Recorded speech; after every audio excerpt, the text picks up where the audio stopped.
누가복음 11장 1절부터 13절까지.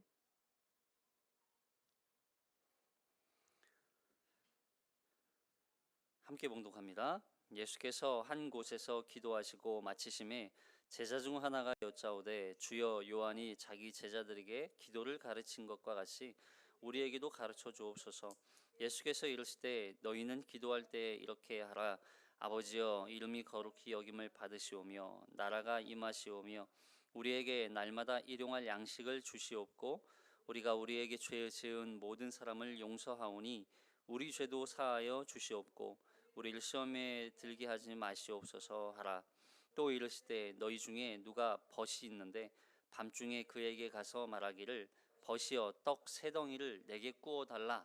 내 벗이 여행 중에 내게 왔으나 내가 먹일 것이 없노라 하면 그가 안에서 대답하여 이르되 나를 괴롭게 하지 말라. 문이 이미 닫혔고 아이들이 나와 함께 침실에 누웠으니 일어나 내게 줄 수가 없노라 하겠느냐.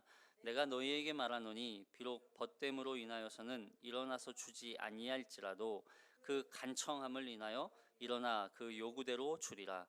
내가 또 너희에게 이르노니 구하라 그러면 너희에게 주실 것이요, 찾으라 그러면 찾아낼 것이요, 문을 두드리라 그러면 너희에게 열릴 것이니 구하는 이마다 받을 것이요, 찾는 이는 찾아낼 것이요, 두드리는 이에게는 열릴 것이니라. 너희 중에 아버지 된 자로서 누가 아들이 생선을 달라 하는데 생선 대신에 뱀을 주며 알을 달라 하는데 전갈을 주겠느냐. 너희가 악할지라도 좋은 것을 자식에게 줄 알거든 하물며 너희 하늘 아버지께서 구하는 자에게 성령을 주시지 않겠느냐 하시니라. 아멘. 오늘은 이제 11장에 우리가 들어오게 됩니다. 이 11장에서도 예수님께서 이제 기도에 대한 이야기를 하시죠. 우리가 너무 잘 알고 있는 구하라, 두드리라, 찾으라, 이 말씀도 우리가 기도할 때 특히 많이 인용해서 또 어렵고 힘든 가운데 있을 때에도 포기하지 않고 기도할 수 있도록 우리를 권면할 때도 이런 말씀을 많이 인용을 하죠. 이 구절이 담고 있는 의미가 무엇인지 우리가 전체적으로 한번 살펴보도록 하겠습니다. 주기도문과 관련해서 이 말씀을 통전적으로 살펴보는 거예요. 자, 먼저 1절을 살펴보겠습니다. 1절 시작. 예수께서 한 곳에서 기도하시고 마치심에 제자 중 하나가 여짜오되 주여, 요한이 자기 제자들에게 기도를 가르친 것과 같이 우리에게도 가르쳐 주옵소서. 어느 때와 같이 예수님은 기도를 하고 계시죠. 예수님이 기도하시는 장면을 누가는 참 다양하게 기록하고 있어요. 그런 기도를 통해서 예수님께서 항상 사역을 하시고 또 기도를 통해서 제자들의 어떤 믿음의 그런 연약함을 깨우쳐 주시든지 아니면 그들이 깨달아야 할 어떤 사건이 있을 때 예수님께서 항상 기도하시는 모습을 봤어요. 오늘도 제자들에게 기도를 가르치시면서 기도의 본질적인 의미가 무엇인지, 그리고 기도의 내용과 기도의 대상에 대한 이야기를 아주 쉽게 설명을 해주고 계시는 거예요. 제자 중에 이제 예수님이 기도를 마치시고 마치시자 이제 한 제자가 예수님께 간청을 합니다. 묻습니다. 주여, 요한은 자기 제자들에게도 이렇게 기도를 가르쳐 주는데 우리에게도 기도를 가르쳐 주옵소서, 이렇게 요청을 하죠. 사실 제자들이 예수님이 기도하시는 모습을 처음 본 것은 아니죠. 근데 유독 오늘 본문에서 어떤 이유에서인지는 모르지만 자기들에게도 우리에게도 기도를 가르쳐 달라라고 요청을 해요. 우리가 예전에 주기도문 강해를 할 때 당시 상황에 대해서 우리가 한번 살펴보았죠. 당시 상황은 예수님의 그 메시아죠. 예수님이 아니라 메시아가 도래하고 메시아가 탄생할 것을 기대하고 소망하는 마음으로 기다리던 부류의 사람들이 있었어요. 그 사람들이 기다리고 기다리면서 독특한 그 구약의 말씀과 또 그들이 갖고 있었던 어떤 신학의 사상들을 함축적으로 표현해서 이것을 한 구절로 외웠던 것이 기도문이었어요. 그걸 이제 요한과 같이, 요한이 원래는 이제 광야 같은 곳에서 에스네파 사람들과 함께 무리지어서 살던 이 세례 요한이었죠. 그러다 보니까 그렇게 메시아의 도래를 사모하며 신앙 고백으로 했던 그 기도가 이 요한이 가르쳤던 기도였어요. 그 제자들에게 이제 요한이 그들이 담고 있는 그 신앙 기도문 안에 메시아에 대한 사상, 그리고 하나님에 대한 사상, 또 그들이 갖고 있는 어떤 신학적인 그런 사상들이 내포되어 있었던 거죠. 그러다 보니까 이제 그 외에도 어떤 메시아가 아닌 다른 어떤 가르침을 받아서 그들도 흉내내는 사람들도 사실 있었다는 거죠, 그 당시에. 그래서 그걸 구별해주는 역할을 하기도 하고, 그런 신앙 고백을 통해서 내가 내 정체가 누구를 기다리는 사람이고 내 정체가 무엇인지를 이렇게 알려주는 그런 목적으로서 기도문을 이제 외우기도 했었던 거죠. 그래서 여기 보니까 제자들이 그래서 그런 예수님께도 자기들도 그러한 기도문을 가르쳐달라 이렇게 요구를 하는 거예요. 결국 예수님께서 여기에서 기도문을 가르쳐 주시는 이 기도문은 과거 이렇게 그동안 메시아를 기다리며 살아왔던, 공동체를 이루며 살았던 사람들, 그들이 갖고 있었던 신앙 고백, 그들의 기도문을 이제 예수께서 오셔서 가르쳐 주시는 것을 통해서 이제 하나님 나라의 새로운 공동체로서의 기도문, 신앙 고백을 담고 살아가는 새로운 공동체가 세워진다는 것을 함축적으로 보여주는 것이죠. 그리고 뿐만 아니라 이제 이 기도문을 통해서 이 제자들이 예수 그리스도, 예수를 따라가는 예수의 가르침이 무엇인지, 그리고 예수 그리스도께서 선포하시는 그 구원의, 그리고 하나님 나라와 복음에 대한 메시지가 함축적으로 담아져 있는 그런 기도문이기도 한 거예요. 더군다나 이 제자들은 9장과 10장에서 파송을 받죠. 이제 선교 사역을 파송을 받을 때 제자들에게 예수님께서 귀신을 쫓아내는 권능과 또 병을 고치는 권능과 능력들을 예수님께서 주셨잖아요. 그걸 통해 하나님 나라와 복음을 선포하는 그런 일들을 감당하도록 이 제자들에게 주셨단 말이에요. 근데 그 일을 하다 보니까 부족한 부분이 너무 많은 거예요. 뿐만 아니라 제자들 중에는 아직도 하나의 사건이 있었죠. 귀신에 들린 그 아들의 그 아버지가 제자들에게 와서 이 귀신을 쫓아내달라 요청을 했지만 못했죠. 결과적으로는 귀신을 쫓아내지 못한 그 사건을 보면서 직접적으로 경험했잖아요. 예수님이 기도 외에는 이런 종류의 귀신은 나갈 수 없느니라 이렇게 책망했던 그 말씀이 항상 기억에 남아 있었을 거예요. 그런 예수님의 모습을 볼 때마다 그런 권세와 능력이 도대체 어디서 나오는지 궁금했겠죠. 그래서 예수님께서 말씀하신 그 기도가 과연 무엇인지 이 제자들은 그걸 지금 궁금해하고 있는 거예요.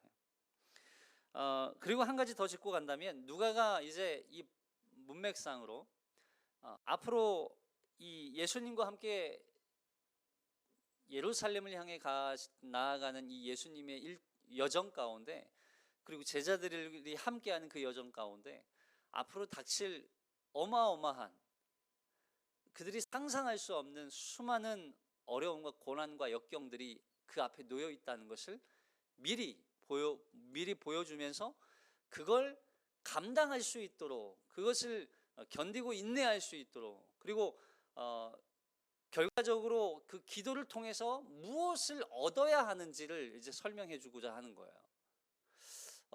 뒤에서 말씀드리겠지만 기도를 통해서 무엇을 얻고자 하냐는 거예요. 무엇을 얻고자 하느냐. 여러분, 기도를 통해서 우리의 어떤 현실적으로 우리가 앞에 놓여 있는 그 문제 해결을 위해서 기도를 한다면 그건 조심해야 될 거예요. 물론 그런 기도가 필요 없고 잘못됐다라고 얘기하는 게 아니에요. 그것도 필요하죠. 그러나 그것을 얻고자 하는 이유와 목적이 뭐냐는 거죠. 그래서 본질적으로 정말 그렇게 기도를 통해서 얻어야 하는 한 가지가 무엇이냐, 그걸 설명하고자 하는 거예요. 자, 우리는 이 기도의 내용에 대해서는 다음에 좀 자세하게 살펴볼 기회가 있을 때 살펴볼게요. 다음에 주기도문 강의를 또 하게 될 텐데 언제 하게 될지는 모르지만 우리가 수요일에는 이제 교리에 관련된, 그래서 우리가 작년에 그리고 작년 올 초까지 이 주기도문, 사도신경, 십계명에 대해서 함께 살펴보았잖아요. 그렇게 기회가 된다면 주기도문을 살펴보고 이어서 이제 하이델베르그 요리문답이나 이 신앙고백서를 통해서 또 함께 할 수 있는 그런 시간을 가져보도록 하겠습니다. 자, 2절을 살펴보겠습니다. 2절 11장 2절 시작. 예수께서 이르시되 너희는 기도할 때 이렇게 하라. 아버지여, 이름이 거룩히 여김을 받으시오며 나라가 임하시오며. 3절 우리에게 날마다 일용할 양식을 주시옵고. 4절 우리가 우리에게 죄 지은 자를 사람을 용서하오니 우리 죄도 사하여 주시옵고 우리를 시험에 들게 하지 마시옵소서 하라. 여기 이 기도문은 마태복음에 기록되어 있는 기도문과 좀 다르게 이 누가복음에서의 기도문은 5가지 간구로 되어 있어요. 5가지 간구. 첫 번째는 뭐냐면 아버지여, 이름이 거룩히 여김을 받으시오며, 그러죠. 아버지여, 이름이 거룩히 여김을 받으시오며. 2가지로 분리하면 하나님께 대한 간구, 그리고 사람에 대한 간구. 그러나 이것을 조금 더 확장시켜서 간구의 내용으로 본다면 5가지로 보는 거예요. 두 번째는 뭐냐면 나라에 임하오시며, 나라가 임하시오며. 그리고 세 번째는 뭐예요?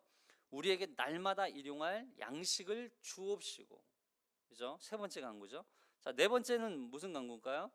우리가 우리에게 죄 지은 모든 사람을 용서하오니 우리 죄도 사하여 주옵시고. 4절이죠. 그리고 5번째 간구가 바로 우리를 시험에 들게 하지 마옵소서. 이렇게 5가지 간구예요. 주기도문을 연구하던 학자들이 당시에 이 글을 쓸 때 어떤 수사법을 이렇게 활용을 했거든요. 글을 표현할 때 강조하고자 했던 그 강조점이 무엇인지를 어떤 구조를 통해서 이제 설명을 하는 거예요. 드러내는 거예요. 그것을 뭐 교차대구법이라고도 하고 동심원 구조라고도 하고. 무슨 말이냐면 쉽게 말해서 가장 중심이 되는 내용을 이 한 가운데에다 위치를 시키는 거예요. 가운데에다가. 그래서 첫 번째가 아버지여, 이름이 거룩히 여김을 받으시오며, 두 번째가 나라에 임하시오며, 세 번째가 우리에게 날마다 일용할 양식을 주옵시고, 네 번째가 우리가 우리에게 죄 지은 모든 사람을 용서하오니 우리 죄도 사하여 주옵시고, 5번째가 우리를 시험에 들게 하지 마옵시고. 가운데가 뭐예요? 가운데가 뭐예요 그러면? 세 번째잖아요. 우리에게 날마다 일용할 양식을 주옵시고. 그러니까 누가가 의도적으로 당시의 그런 수사법을 통해서 강조하고자 했던 이 기도문의 핵심, 그걸 지금 드러내고 있는 거죠. 그게 바로 날마다 우리에게 날마다 일용할 양식을 주신다는 거예요. 주옵시고라고 기도하는 거지만, 이걸 간구하는 거지만 사실 그 간구 안에 하나님이 주신다는 거예요, 안 주신다는 거예요? 주신다는 걸 믿고 감사하며 기도하는 거죠. 그래서 오늘은 이 본문 13절까지 이 구조로 이 내용을 해석해야 돼요. 그러지 않으면 뜬금없이 구하고 찾고 두드리고 그냥 막 무턱대고 구하고 무턱대고 찾고 무턱대고 기도한다고 다 들어주시느냐? 그렇지 않다는 거예요. 자, 오늘 본문 속의 주기도문의 의미가 무엇인지 살펴보고, 그리고 주기도문의 이러한 구조를 다음에 나오는 이 이야기를 통해서 어떻게 해석해야 되는지, 이런 이제 그걸 또 살펴보고자 하는 것이죠. 자, 5절 볼게요. 5절 시작. 또 이르되 너희 중에 누가 벗이 있는데 밤중에 그에게 가서 말하기를 벗이여 새 덩이를 내게 구워 달라. 자, 기도를 가르쳐 주신 다음에 한 가지 이야기를 말씀하시는데, 여기서 말하는 너희 중에는 제자들이죠. 제자들 중에 누가 벗이 있어요. 벗은 친구예요. 제자들 중에 친구가 있는데 근데 그 친구가 밤중에 그 친구에게 찾아가서 뭘 달라고 요청해요? 떡 3덩이를 달라고 요청해요. 구워달라, 빌려달라고 하는 거예요. 그러니까 제자에게 친구가 있는데, 그러니까 제가 그 친구에게, 저에게 친구가 있는데 저에게 있는 그 친구에게 찾아가서, 그 언제요? 언제 찾아가요 지금? 밤중에 찾아가서 뭘 달라고 그런다고요? 떡 3덩이를 달라고, 빌려달라고 요청을 하는 거예요. 저의 친구에게. 근데 그 이유가 뭐예요?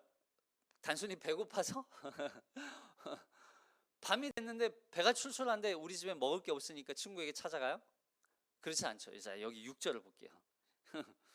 자, 6절 시작. 내 벗이 여행 중에 내게 왔으나 내가 먹일 것이 없노라면. 여기 내 벗이, 떡을 빌리는 이유가 뭐예요? 친구가 나에게 찾아왔는데, 밤중에 나에게 찾아왔는데 나에게 떡이 없는 거예요. 먹을 게 없는 거예요. 그러니까 내 옆에 있는 친구 집에 찾아가서 그 친구에게 지금 떡을 빌려오겠다는 거죠.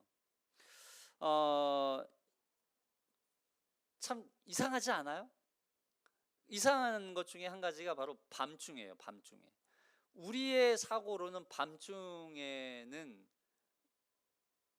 밥 먹으러 밤에 다니시는 분들도 물론 계시겠지만, 상황상 여건상 어떤 일 때문에 보편적으로 밤에 친구 집에 찾아가서 밥 달라고 요청하는 사람을 반갑게 맞아줄 사람이 있을까요?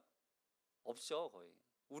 우리의 사고로는 그래요. 우리의 사고로는. 근데 이 당시 또 이 지역에 사는 사람들의 문화는 이 지역이 지역적으로 굉장히 무더운 지역이기 때문에 한낮에는 너무 뜨거워서 한낮에는 돌아다니지 않아요. 뭐 일도 안 하니까 그냥 이렇게 쉬는 거예요. 거의 대부분.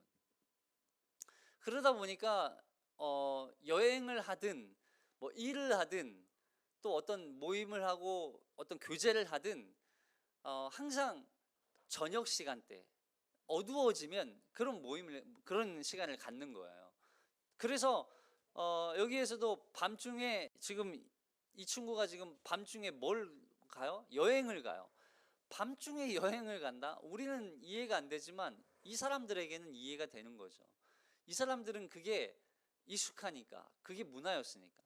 당시 문화로는 이렇게 밤에 찾아오는 손님을 또한 대접하지 않고 배고프게 만드는 게 하나의 그 수치였어요. 그러니까 그 요청한 친구에게도 수치가 되지만 내가 대접하지 않았다는 것도 수치가 되는 거예요. 그래서 어떻게든, 그러니까 손님을 대접하는 문화 자체가 그들에게는 이런 이제 개념이었던 거죠. 그래서 이 친구가 왔는데 배고프니까 먹을 걸 줘야 되는데 우리 집에는 없으니까 어떻게 해요? 친구 집에 찾아가서, 옆에 있는 친구 집에 찾아가서 먹을 걸 지금 구워달라고 빌리러 가는 거예요. 자, 그런 상황인 거죠. 그래서 앞에서 이 마르다 이야기를 우리가 살펴봤잖아요. 10장 후반절에서. 마르다도 똑같은 입장이었어요. 이 예수님을 초청해 놓고 이 예수님께 정말 극진한 대접을 해야 되는데 그걸 못하니까 왜요? 마리아가 도와줘야 되는데 도와주지 않으니까 마르다가 화가 난 거죠. 자, 그런 개념으로 이해를 하면 이 본문이 설명이 돼요. 그죠? 그래서 자기에게 찾아온 이 여행 중에 있는 친구를 위해서 떡 3덩이를 빌리러 옆에 사는 친구에게 찾아갔는데, 자, 어떻게 됐어요? 자, 7절 시작. 그가 안에서 대답하여 이르되 나를 괴롭게 하지 말라. 문이 이미 닫혔고 아이들이 나와 함께 침실에 누웠으니 일어나 내게 줄 수가 없노라 하겠느냐. 자, 이 구절이 잘 보셔야 돼요. 구절을 잘 보셔야 돼요. 그가 안에서 대답하여, 아직 문도 안 열어주고 있는 거예요. 그가 안에서 대답하여 이르되 나를 괴롭게 하지 말라. 문이 이미 닫혔고 아이들이 나와 함께 침실에 지금 누웠으니, 그러니까 이미 잘 준비를 다 하고 자고 있다는 거. 자고 있는데 다시 일어나서 너에게 줄 수가 없노라 하겠느냐. 보세요. 이게 준다는 거예요, 안 준다는 거예요? 준다는 얘기예요, 안 주겠다는 거예요? 안 주겠다는 얘기가 아니고 주겠다는 얘기예요. 주겠다는 얘기. 그러니까 우리나라의 표현상으로 이렇게 하다 보니까 그러니까 지금 이미 밤이 늦었고 아이들도 나와 함께 침실에 누워서 자고 있는 상황에 아이들이 자고 있는 거예요. 그러니까 일어나서 너에게 떡을 주려면 아이들이 다 깨야 되고 또 막 잠을 또 설쳐야 되고, 우리 제일 싫어하는 거잖아요. 그죠? 우리는 제일 싫어하는 거예요. 자다가 일어나서 어떻게 너에게 이걸 줄 수 있겠느냐 하겠느냐. 결국 그냥 돌아가라 이게 아니라 내가 일어나서 너에게 너가 요구하는 그 떡 3덩이를 주겠다 이거예요. 주겠다. 저 같으면 안 주죠. 저 같으면 귀찮아서 그냥 가. 싫어. 있어도 안 준다 그러고 싶어요. 있어도 안 준다. 아예 없어. 그냥 내일 와. 손님은, 근데 보세요. 손님도 내 손님이 아니잖아요. 그 손님도 내 손님이 아니기 때문에 내가 수치를 당하지 않아요. 그가 수치를 당하지. 근데 그런 개념으로 접근하지 않아요. 여기 독특한 표현이 있어요. 여기 나를 괴롭게 하지 말라. 나를 괴롭게 하지 말라 그래요. 이건 그러니까 떡을 빌리러 온 그 친구가 이 떡을 줄 때까지 계속해서 요청하고 있는 상황인 거예요. 이해되시죠? 그러니까 자려고 아무 소리 안 내고 자려고 그냥 누워 있는데 계속 문을 두드리면서 떡 3덩이 좀 빌려줘. 친구야 빨리 일어나봐. 빨리. 급하다고. 너무 어이없지 않아요? 너무 당황스러워요. 너무 뻔뻔하지 않아요? 너무 뻔뻔해 진짜. 근데 그러자 예수님이 이렇게 말씀하세요. 자, 8절 시작. 내가 너희에게 말하노니 비록 벗됨으로 인하여서는 일어나서 주지 아니할지라도 그 간청함을 인하여 일어나 그 요구대로 주리라. 여기 벗됨, 친구됨으로 인하여서는 일어나서 주지 않는다는 거죠. 야, 너하고 나하고 친구지만 이건 아니라는 거야. 이건 아니야. 야, 솔직히 친구지만 일어나서 너에게 이걸 줄 정도는 아니지 않냐? 좀 예의가 있어야지 라고 얘기하시는 거예요. 근데 그 간청함을 인하여서는 일어나 그 요구대로 주리라 이렇게 말씀하세요. 그러니까 단지 친구이더라도 굳이 잘 준비를 다 하고 누워있는 그 상황에서 다시 일어나서 떡 3덩이를 주고 싶지는 않다는 거죠. 그런데 그 친구 때문에 주는 게 아니라 그가 간청함 때문에 준다는, 간청함 때문에. 여기서 간청함을 인하여서, 이 표현이 중요해요. 간청함. 그러니까 간청함이라는 게 무슨 뜻일까? 이 표현을 아주 이제 간절하게 부르짖고 기도하고 요청을 하면 준다? 이렇게 이해할 수도 있어요. 그런 표현인 것처럼 보여요. 그래서 약간 해석이 좀 아쉬운 부분이 있어요. 이건 이런 뜻이에요. 뭐냐면 마치 간청을 하는데, 부탁을 하고 요구를 하는데 이 요구가 부끄러움이 없이 체면불구하고 그냥 간구한다는 거예요. 요청한다는 거예요. 부끄러움 없이, 체면도 없이, 체면 불구하고 요청한다는 거예요. 그러니까 좀 뻔뻔한 거죠. 너무 뻔뻔하죠, 이거는. 그러니까 지금 상황도 그래요. 지금 친구가 밤중에 내가 배가 고파 하는데 본인이 먹을 게 없으면 이런 거예요. 본인이 차라리 먹을 게 없으면 차라리 본인이 만들어주면 되잖아요, 그 시간에. 근데 그건 하지 않고 마치 옆집에 사는 그 친구는 무조건 갖고 있을 거고 마치 그것을 그냥 당연한 듯이 줄 거라고 생각하고 지금 와서 간청을 하고 있는 거예요. 그냥 뻔뻔하게 떡 3덩이만 빌려달라고 하는 거죠. 이건 기도할 때 주실 때까지 기도하라는 그런 의미가 아니에요. 기도할 때 그 대상이 어떤 분이기 때문에 이렇게 기도할 수 있다라고 말하는 거예요. 보세요. 뻔뻔하고 부끄러움 없이 체면 불구하고 기도할 수 있는 이유가 뭐예요? 그렇게 요구할 수 있는 이유가 뭐예요? 그분이 누구시기 때문에, 그분이 우리 아버지시기 때문이라는 거예요. 그분이 이렇게 뻔뻔하게 요구할 수 있는 관계가 바로 하나님과 우리가 아들 관계이기 때문에 그 아들로서, 아버지로서 이걸 요구할 수 있는 관계라, 이런 이 이야기를 하는 거예요. 보세요. 아니, 탕자가 아버지가 아직 돌아가시지도 않았어요. 근데 뭘 요청해요?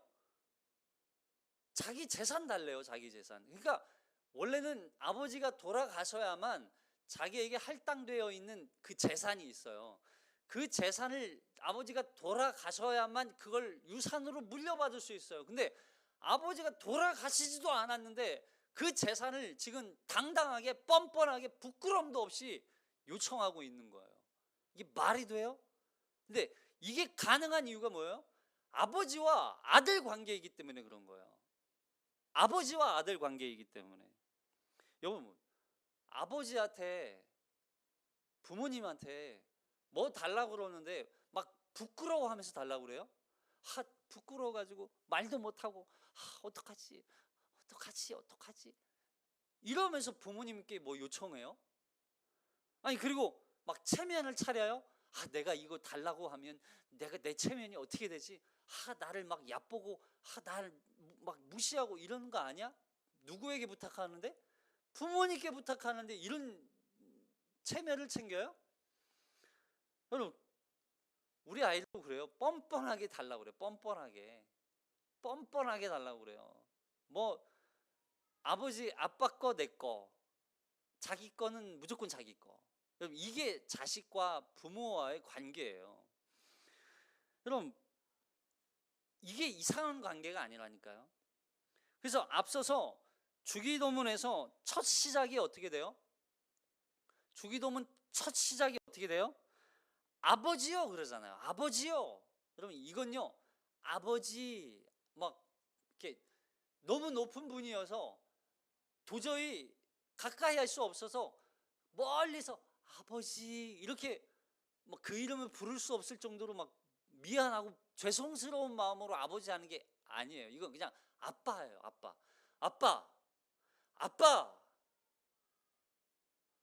아빠 이름이 거룩히 여김을 받으소서. 아빠 이름이 높임 받으셔야 됩니다. 그리고 아빠의 나라가 여기 임하게 해주세요. 아빠, 우리에게 날마다 일용할 양식을 주세요. 아빠, 우리에게 죄 지은 사람을 우리가 용서해 준 것 같이 우리 죄를 용서해 주세요. 아빠, 우리가 시험 들지 않도록 우리를 도와주세요. 이게 아빠를 위한, 아빠한테 드리는 기도라고요. 지금 이런 얘기하는 거예요. 결국 떡 3덩이만 달라고 했던 그 친구의 요구를 들어줄 수밖에 없는 이유가 뭐예요? 그건 아버지와 아빠의 관계이기 때문이라는 거예요. 마치 우리 아버지 되신 하나님이 우리의 그 요구에 그냥 흔쾌히, 마치 그 요구를 기다렸다는 듯 흔쾌히 그 요구를 응답하고 계시다는 것을 확신을 갖게 해주는 거죠. 이해되세요? 물론 우리는요, 아버지 앞에, 하나님 앞에 하나님을 너무 멀리 대해요, 하나님을.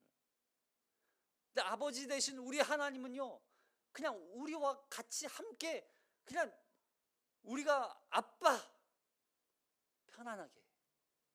물론 그분의 이름을 망령되이 부를 수 없고 그분을 함부로 대할 수는 없지만, 그러나 그 관계 속에서는 우리 하나님 앞에 아빠 저 도와주세요, 그냥 뻔뻔하고 마치 부끄러움 없이 당당하게 그걸 기도할 수 있는 그런 관계다, 이 이야기를 하는 거예요.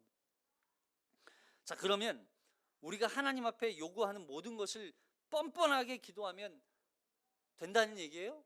아무거나 다 기도해라, 다 줄게, 이런 얘기예요? 아니에요. 자, 9절 볼게요. 9절부터 13절. 9절부터 13절 시작.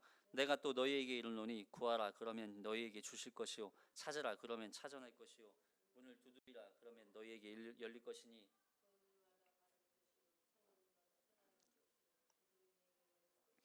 너희 중에 아버지 된 자로서 누가 아들이 생선을 달라 하는데 생선 대신 뱀을 주며 알을 달라 하는데 정갈을 주겠느냐? 너희가 악할지라도 좋은 것을 자식에게 줄 알거든 하물며 너희 하늘 아버지께서 구하는 자에게 성령을 주시지 않겠느냐 하시니라. 자, 결국 보세요. 구하고 찾고 두드려서 얻어야 할 것 한 가지를 말씀하세요. 예? 이거는요, 구하고 찾고 두드리면 다 준다, 너에게 열린다, 그러니까 뭐 하늘문 다 열고 다 주겠다, 복 받아라, 이런 얘기예요? 그런 얘기가 아니에요. 여러분, 이거는요, 그렇게 구하고 찾고 두드려서 얻어야 할 것 한 가지 있다는 거예요. 한 가지. 그게 뭐예요? 바로 성령이라는 거예요. 성령. 여러분, 우리 이 말씀을 오해하시면 안 돼요. 우리가 하나님 앞에 필요한 것 물론 기도할 수 있어요. 뭐 건강을 위해서도 기도할 수 있어요. 또는 직장을 위해서 기도할 수 있어요. 또는 결혼을 위해서 기도할 수 있어요. 물질 때문에 기도할 수 있어요. 어떤 뭐 우리에게 필요한 양식들을 위해서 기도할 수 있어요. 근데 이것을 기도하는 것 자체가 잘못된 이야기가 아니에요. 그것을 얻고자 하는 이유가 문제이지, 얻어서 무엇을 할까, 무엇을 위해서 그걸 기도하는지가 문제인 것이지, 그것 자체가 문제가 아니라고요. 우리가 살아가는데 일용할 양식, 우리가 생존을 위해서 필요한 양식들, 그거 환경들 기도해서 얻을 수 있으면 좋죠. 그것을 기도한다고 하나님이 혼내시지 않아요. 그런데 그것보다 기도해야 할 분명한 한 가지가 있다는 거예요. 일용할 양식을 구하듯, 아니 일용할 양식을 구하면서 매일 그렇게 일용할 양식을 달라고 매일 그렇게 기도하면서, 물론 기도하지 않는 분들도 계시지만 그렇게 매일같이 기도하면서 왜 이건 기도하지 않냐는 거예요. 뭘 기도하지 않아요? 왜 성령에 대해서는 기도하지 않냐는 거예요. 성령을 구하라. 바로 성령을 구하는 거예요. 여기 잘 보세요. 누가복음 11장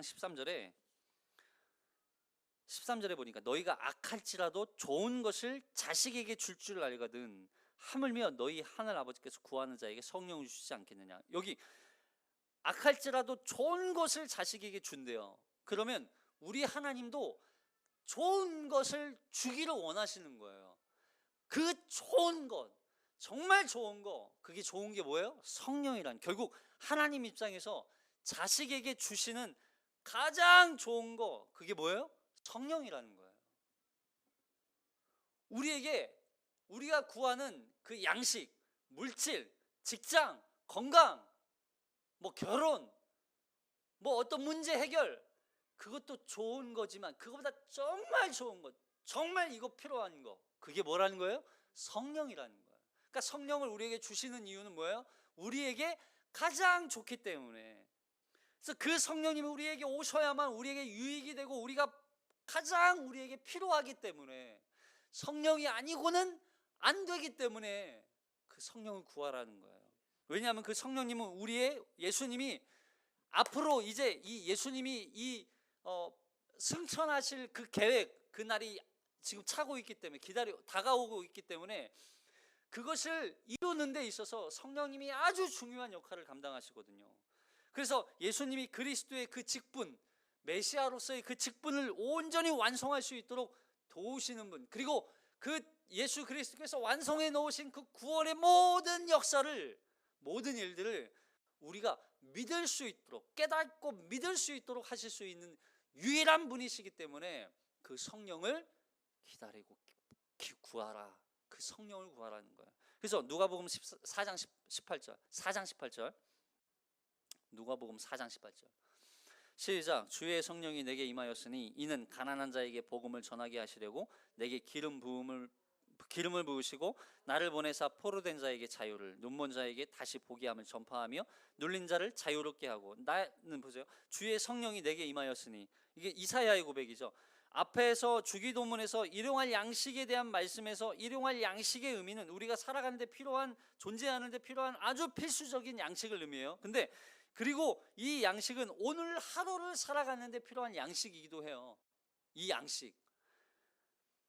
근데 오늘 하루를 살아가는 데 필요한 그 아주 필수적인 양식이 오늘을 살게 했다면 오늘을 살고 내일까지 이어지겠죠. 오늘 생명이 연장되었으니까 오늘 양식을 받아서 내일 사는 거잖아요.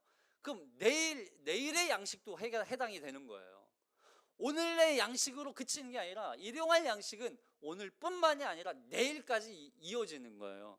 그래서 이 양식은 오늘 양식뿐만 아니라 내일 양식까지 포함되어져 있어요. 그래서 일용할 양식이란 오늘뿐만 아니라 내일, 그리고 그 다음, 그리고 그 다음, 그리고 은혜로 우리에게 허락되어진 모든 날, 모든 삶을 일용할 양식처럼 매일매일 구하며, 이거 한 번 구하면 된다는 게 아니에요. 계속 구하라는 거예요. 계속 구하라는. 근데 그렇게 계속 구하듯이 뭘 구해라? 성령을 구하라. 그렇게 성령이 내게 임하셨으니 예수님께서 오셔서 그 가난한 자에게 복음을 전하게 하시고